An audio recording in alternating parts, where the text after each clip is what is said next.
A little bit before I start this off, Forza Motorsport, obviously I play the competition. Competition is an important part of being in my role, but what drives us on the team is where we want to be in the next 3 to 5 years and how we want to be perceived as a brand. Our goal is really to get people excited about cars and be a bigger part of automotive, just entertainment in general. And so the reason we push so much and do so many new features throughout the game is to actually get people excited about cars. So, I don't know, maybe 6 months before Forza Motorsport 3 launched, Kudo was kind of shopping around the Kinect sensor, and it didn't look like this. It had little, sensors all over and mics and all that, and kind of saw it. And as I heard him describe what it could do, and we started playing around with some of the demos, I was just like, this is going to be awesome. This is something where we can play, come up with new ideas. This is going to be a huge new thing for our team to experiment with. So I asked them to start incubating new ideas. And one of the ideas they came up with, which we showed a preview of last year, was AutoVista. So I'm going to show you a little bit of where that's come now. Now what's interesting is that AutoVista actually changed all of Forza Motorsport 4. So obviously I'm playing it with a controller, not Kinect, even though it was incubated for Kinect. Now the words we used, and really the thought behind it was, I wanted people to desire the car. I wanted them to stand up, walk towards that sensor, get, kind of up next to the car, want to touch the car, open the doors, really explore that car. And this wasn't just supposed to be for gamers. It was supposed to be for gamers, for people that kind of like cars, for people that were remotely interested in cars. So we had to do a different type of approach to building the car itself. I wanted people to be able to get this sub 6-inch closeness. And it meant building an asset that honestly had not been delivered in games before. And I don't just mean in car games. I mean, this level of detail, this many polys, has just not really been delivered in games to the same degree it is for commercials and for, cinematics done by commercial companies as well as in animation. It also changed the way we did lighting. Because at sub 6 inches, we needed the reflections to work even under, behind the spokes. We needed to work all over the car. We needed the light to softly kind of move across the car itself. And of course, we wanted the cars to be interactive. So that meant having them able to open up, being able to get into the car.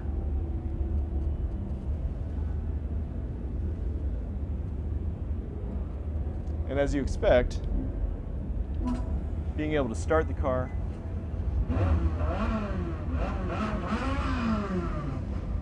and from here you can drive the car as well, or you can get more information about the car. No company designs track-ready interiors more elegantly than Ferrari. The 458 Italia incorporates many important driver functions into the Manettino-equipped F1-inspired steering wheel.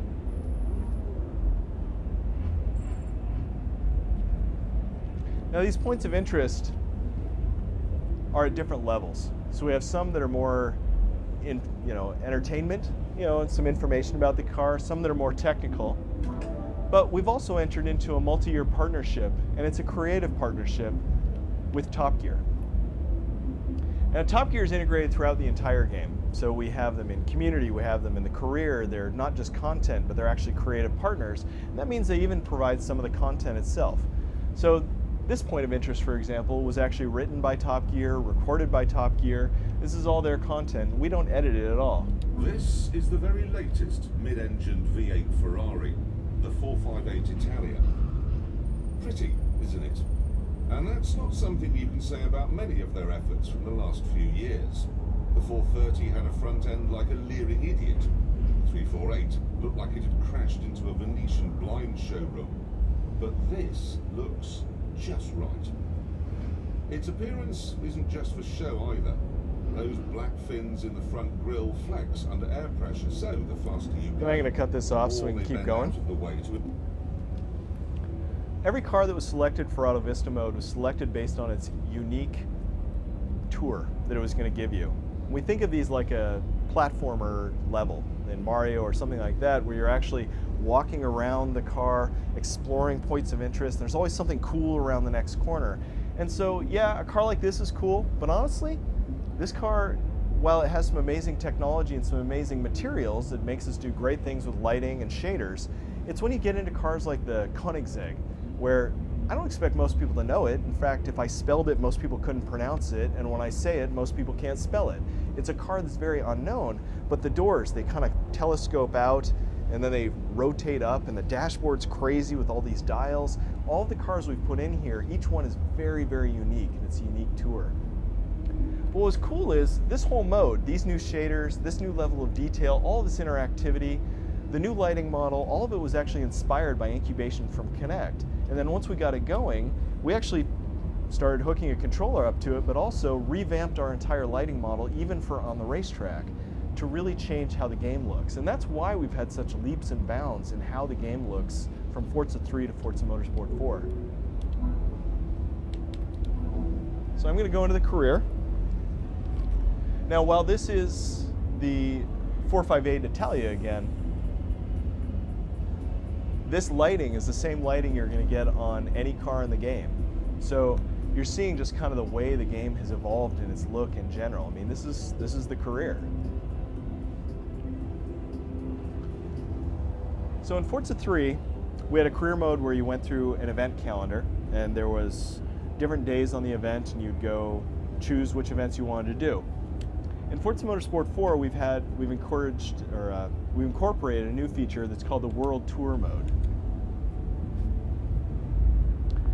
On World Tour mode, we take you from venue to venue to venue and give you, again, a choice of different options of what kind of race, but the choices have gotten a lot more diverse.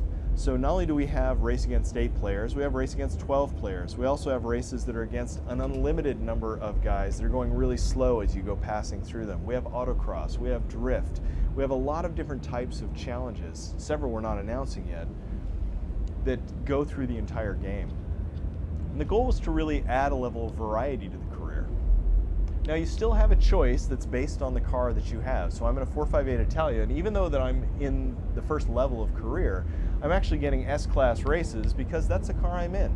So the career evolves to fit your garage. And in Forza 4, if you are a Forza 3 player, your garage is different because we import information from Forza 3 to rebuild a very powerful Forza 4 garage for you. Now it's not a straight import, it's not like we take everything you had in Forza 3 and put it in Forza 4, but you end up with some amazing cars and a really good garage. Plus you can import your vinyl groups for painting, and then based on other aspects of how you played Forza 3, we're going to gift you things from the community. So I'm going to go into one of these races. I'm only going to do about, maybe a quarter lap, something like that, but it'll give you a chance to see how the new image-based lighting system has been incorporated onto the track itself. Now the track we're going to is the Bernese Alps. This is a new original track that we designed, and it's meant to bring together a lot of the great driving roads that we went and saw when we went on location in Switzerland and in France to see the Alps. But more than anything, it really shows off the new graphical capabilities of our engine. Image-based lighting does amazing things with these high contrast scenes that usually actually wreak havoc on your lighting system. But since the car just inherits the lighting from the world, it just looks perfectly seated in the environment. It's not just the reflections, it's the bounce light. It's the light coming off the concrete, it's the light coming off the snow. This also gives us great draw distances, vistas, high detail in some of the glaciers you can see there, as well as in the buildings.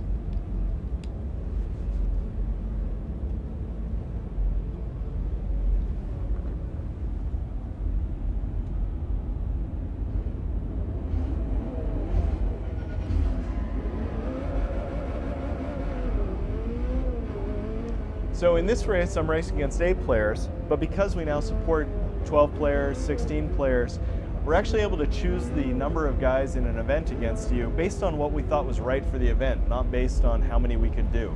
So some events have more, some have less. It's not really a deal anymore. It doesn't really matter. It comes down to what we're trying to do. Now let the AI take over and go to cockpit view. We've redone the cockpit view. A lot of the shaders we learned about by building Auto Vista mode made their way into their in-game cockpit view. The way the high contrast lighting is moving across the interior, that's some of the image-based lighting. just the way the cockpit generally looks. There's a new FOV, and we've pulled the camera back, so you're seeing more of the cockpit, more of the rear view mirror. So we're really trying to make this cockpit view a lot more engaging for most players.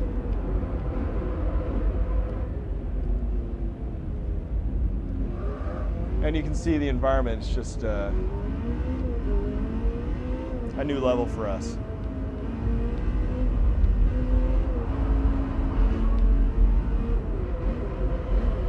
And I'm going to cheat to win. Not available in the final version.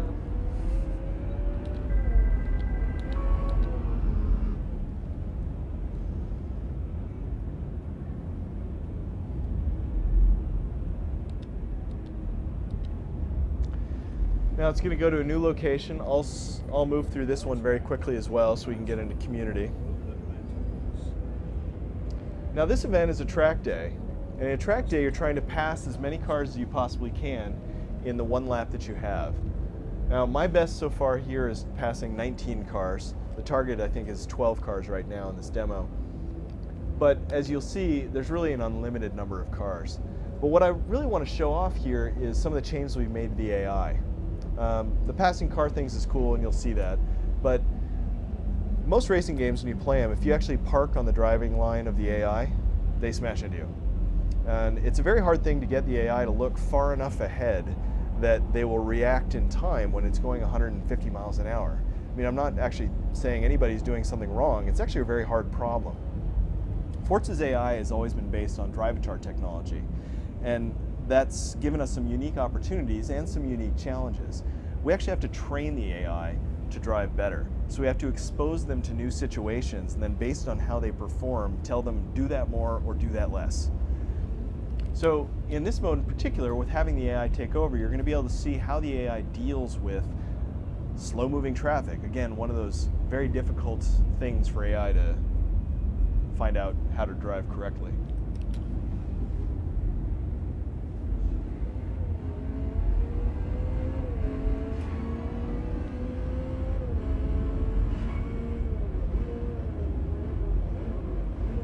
And you know, he's probably going to hit a guy here or there maybe, but he's clearly aware of where the other cars are. He's trying to avoid them. He'll slow down, use the power, the difference in that his car is far more powerful than these cars to actually make the pass.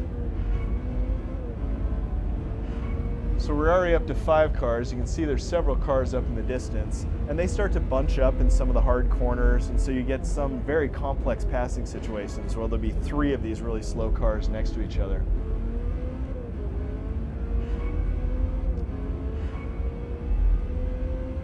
There you go.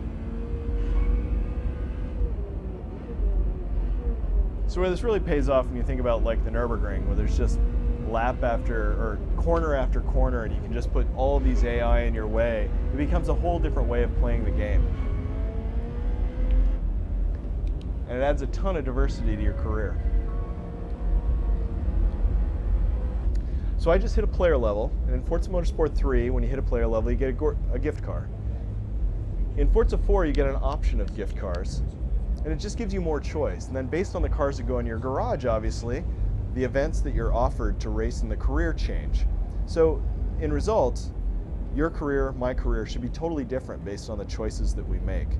The other cool thing here is that we know we're going to do a ton of DLC. We did it in Forza Motorsport 3, we're going to do it again. The DLC actually is going to automatically show up here as well. So if we do a new downloadable content car that fits in this kind of level of car, it will show up as an option if you were playing through the career after you bought the DLC.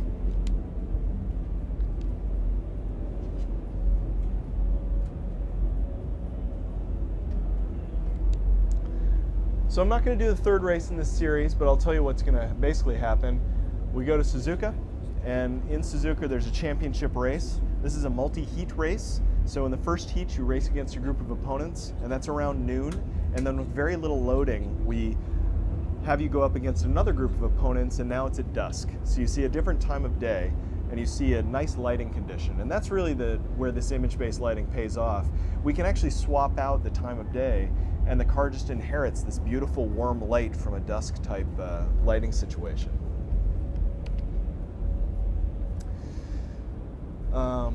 So I'm going to transition into community and show you another feature of Connect in so doing. Forza, Connect. Oh, Forza, community.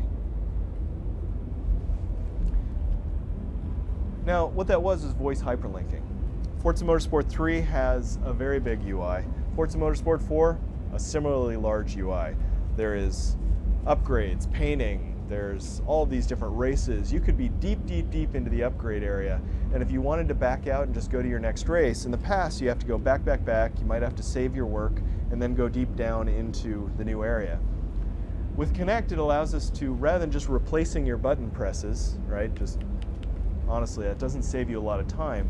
We use Connect to actually open the UI to you. So if you know the game, if you're deep into the game in general, Connect actually makes it a more rich experience because I can hyperlink around, go here, go there, go everywhere throughout the game in general.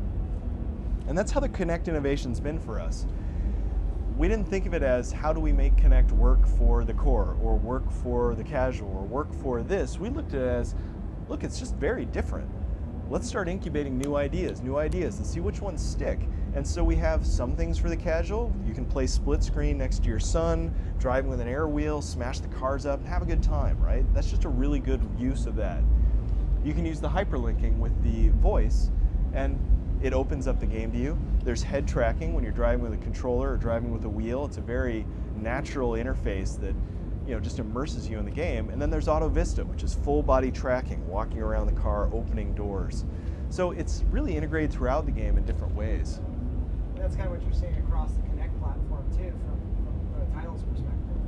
Lots of experimentation in terms of doing different types of Connect experiences for different types of games. Absolutely. So I'm now in the community area. This front page of the community area is like a one-stop shop for everything going on. You've got news like DLC, there might be news feeds about new tournaments coming up. You've got new gift cards or an auction house came through. Cancel. I don't want to go to auction house. Rivals mode and car clubs as well. And I'll explain a little bit about what those are. Car clubs work as you'd expect. I can start a car club. At that point, I'm the president. We could all get in a car club together. I can make someone a vice president. There's administration, and on and on and on. We all know how this mechanic works. Where it gets more exciting is the shared garage. So you have a very big shared garage, and it's not based on level or anything like that. You just get a good shared garage. So if I've got a Ferrari, you've got a Lamborghini, you don't have to buy a Ferrari. I can share my Ferrari and you can use it. Now that's cool too, right? Because money is not always easy to come by in the game. But where it gets really exciting is some of the core competencies of Forza Motorsport in general. Painting, upgrading, tuning, livery editor.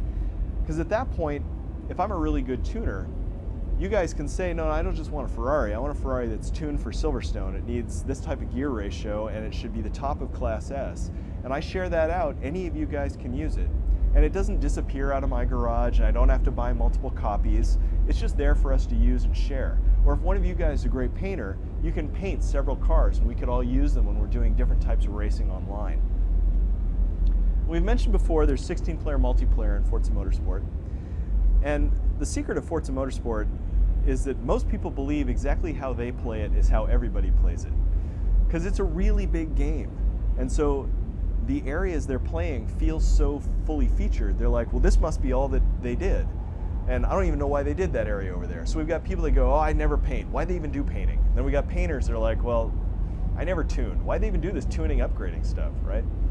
We have the same thing in our hoppers, where we've got these hardcore racers that race all the time, but we have a 50-50 split between people doing hardcore racing and people doing tag and virus and cat and mouse and all these really unique types of gameplay modes. So when you hear 16-player multiplayer, most people go, oh yeah, it's gonna be great, we're gonna be really competitive. And if you're like me, what it actually means is now instead of losing in 7th place or 8th place, I'm now losing in 15th place, 16th place. Yay, right? That's just not my thing. We've cured that in a couple ways. By integrating 16-player, we actually are not building the competitive multiplayer up quite as much. You can do it, but honestly, I don't think it's a big boon for anyone that's not a really, really good player. It's when you get into the cooperative play, tag, cat and mouse, and a lot of new modes we're not announcing yet, where the 16-player comes into its own. But what I'm most excited about is Rivals Mode. Rivals Mode is asynchronous play. So, as you probably know, you get online, and there might even be 100,000 people playing at one time online, but the likelihood that somebody of your same skill level wants to start playing right now on the track and car class you want to race on is actually pretty low. So you end up getting up against people who are not as skilled as you, or they're more skilled than you. It's like, oh wow, matchmaking, why'd they put these guys together? It's like, if you're the only people at the bus station, you're all getting on the bus. Like, you can't really, beggars can't be choosers in that sense. What Rivals Mode gives us is the ability to find the right challenge. So we've got these challenges that are different channels. So hot lapping, time spec, hot lap of traffic, there's drift, there's autocross, there's different types of races underneath here. And then there are different challenges underneath. And we automatically serve up someone who may not be online right now, but we know is a really good match against you. Or they're your friend, or they're your clubmate, right? So it's somebody you have a personal attachment to. And if you beat them, you get a bounty based on how skilled they are. So this guy's not very skilled, but he's well matched to me. So if I beat him, I get a small bounty. I can go to the scoreboards and try and take on one of the top guys, and if I beat one of them, I'm gonna get a huge bounty. Likelihood that I'm gonna beat them, very low. But it really adds a lot more balance to the game. And this isn't just in community. The same mode is in the career as well. It's all duplicated in there. And so as you're doing this mode, you get XP, you get credits, you're leveling through the game. So if you want to play through single player and you're a little bit intimidated by multiplayer, you can do the World Tour mode, you can do the event list, or you can do Rivals mode, and you'll hit all those gifts, you're gonna get money, you can have a lot of fun. And of course, whenever I beat somebody, they get a message in the message center saying, hey, so-and-so just beat you, do you want to re-challenge them? Bang. And there you go, straight into that race, and you get to challenge them back. So it just adds a level of social, especially if you got friends or family in other time zones who aren't necessarily going to play at the same time. You can have this be more like, well, it's asynchronous play, right? So you can kind of play them when they come online. All right. I covered a lot of stuff. I know I was just whipping you guys through a lot of different features there. Obviously, we have a lot to talk about in the game. There's still a lot we're not revealing until we get closer to launch. But frankly, we want to start at a certain point with the reveals, and so there's a lot we got to get out of the way, letting people know about. And a lot of this comes down to our commitment to racing and cars in general. I play the competition. You know, obviously, the racing space is a competitive space in general, but the reason we do so much innovation across the boards is really because of our vision. 3 years, 5 years from now, we want to be a much larger part of automotive entertainment, and more than anything, we want to get more people excited about cars. So it's not about how'd this guy do competitively or what about that. This is about becoming a much bigger part of automotive culture to more people. So that's why we're pushing on all these fronts. Auto Vista, pushing with Connect. We've got Xbox Live, 16-player multiplayer, car clubs, rivals. We've got great racing features, 12 cars on track, alternate time of day, all these new types of race modes. Frankly, the game is just getting much larger across the boards. And then the graphical leaps and bounds we've had that frankly were spawned by incubation in Connect. I mean, honestly, we never expected that, right? We were incubating Connect to get people excited about cars. We didn't think that that was actually going to lead to kind of our next revolution in graphical prowess. But it's been amazing. It makes everything look better.